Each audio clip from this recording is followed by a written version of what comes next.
Israel left Egypt and reached the shores of the Sea of Reeds. Just days after Pharaoh and the Egyptians chased Israel out, they had a change of heart and decided to bring Israel back by force if necessary. As such, they quickly mobilized the army, including 600 and more chariots of war, to chase Israel down. This week's Parsha Beshalach finds Israel closed in by the Reed Sea, with the Egyptians fast approaching. Naturally, when the Israelites saw the Egyptians in the distance quickly coming their way, they became deathly afraid, cried out to God, and started to complain to Moshe.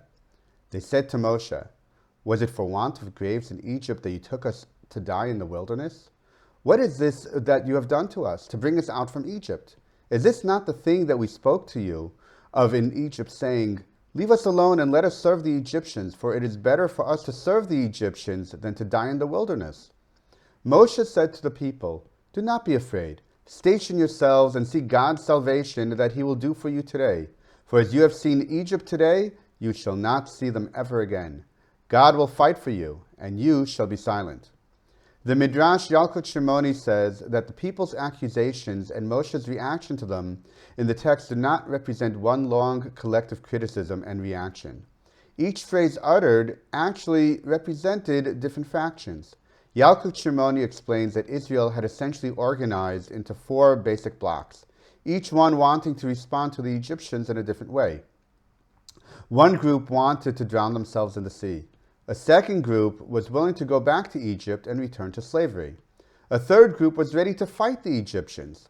A fourth group even wanted to savagely scream at the Egyptians in an attempt to scare them off.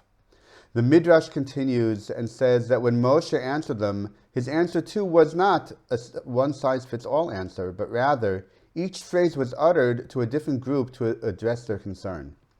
This is leadership in action. We tend to think that when leaders address the multitudes, they usually give a generic answer to a given issue or problem. Maybe because that is usually what happens, and we are conditioned to think that way. People, however, are not monolithic and think and react differently from one another. Different people need and require different things, different strokes for different folks. A leader doesn't just give a generic answer to a given problem. A leader tailors it to the needs of his flock, and if need be, to tailor it to an individual or groups of people. A leader needs to have his hands on the pulse of his followers so that he understands with whom he is dealing with and knows how to properly react to them. We see from this midrash that in the short time after Moshe was appointed by God to lead Israel, Moshe wasn't just instructing them as to what to do, but was learning who his people were and how to be a proper leader to them.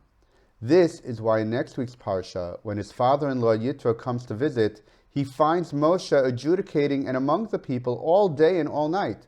No one else knew Israel the way that Moshe did and would be able to help and judge each one of them in the best and fairest way possible.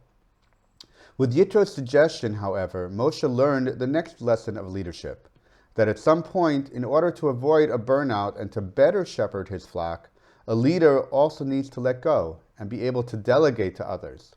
It might remove him somewhat from the people, but ultimately, it will make him a more effective leader while allowing others to grow into leadership roles as well. When Moshe led Israel out from Egypt, he was the leader.